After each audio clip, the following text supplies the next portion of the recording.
Ladies, mrava bandu bohe msiwe watu wakupenda pesa sana. Ukipenda pesa sana mtaanza kuonekana malaya sana. So, wacha niwaambie, ladies, just jaribu kuvumilia na mpoa moja. Sio kila mpoa mwenye uko na yeye unaanza kuitisha do. Unajua wakati demo unaitisha do, kuna vile mapenzi yenyu inaanzanga kulegea. Na demo inalegea, na tena kwa hiyo relationship kuna vile mwanaume wako anakupimanga kimpango. Akiona mwanamke wewe unapenda pesa sana, kuna vile ataanza kukuheartbreak. Juu atajua hakuna mahali mtapelekana. Ni doo zake unadai, sio mapenzi ya dhati. So, naomba ladies, please, mkuwe chonjo sana, mkuwe macho mkiwa kwa relationship. Mwache kupeana, mwache kuombaomba wanaume wenyu pesa.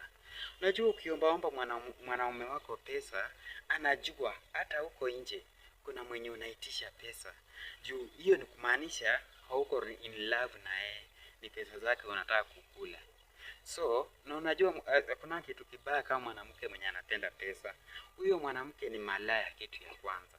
Kwa sababu ni pesa zako, ni pesa za mwanaume anataka, sio true love. Ungekuwa ni true love, ungekuwa unaitisha pesa. Si hata ukipea mwanaume mzigo, lazima uitishe pesa. Hiyo ni kununua, amenunua hiyo kitu. Hiyo mali ni kununua, amenunua. Sio ya kujitolea kwa upendo wake na yeye. Hiyo ni mali ni kununua. So mwanaume acha nikwambie, wanaume na wanawake mkuwe keen sana mkiwa kwa relationship. Ndoa iko na changamoto nyingi. Wala pia love pia iko na changamoto nyingi. Before muoane, mtakuwa umepitia kwa ndoa, na ndoa iko na changamoto nyingi. Love pia iko na changamoto nyingi. Before muoane mtakuwa umepitia kwa love. Na ndio maana nataka kuachanua hivi.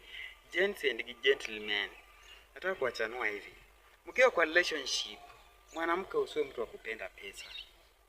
Pesa, mtu ukipenda pesa sana unaonekananga malaya. Na ndio maana nawaomba ladies, mkuwe keen sana, msiwe watu wa kuomba pesa. Ukiomba pesa mwanaume kuna vile anakuona, heri uombe pesa ukiwa na kitu ya kutaka kutumia kitu kizuri. Kushuka sio issue.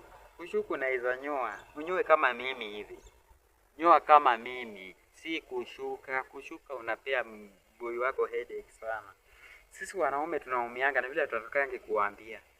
Mimi saa hiyo imefanya nikaachana na my girlfriend juu ya hiyo. Kwa sababu kila wakati anakuitisha do, kila wakati anakuitisha do. Sisi ni majenzi.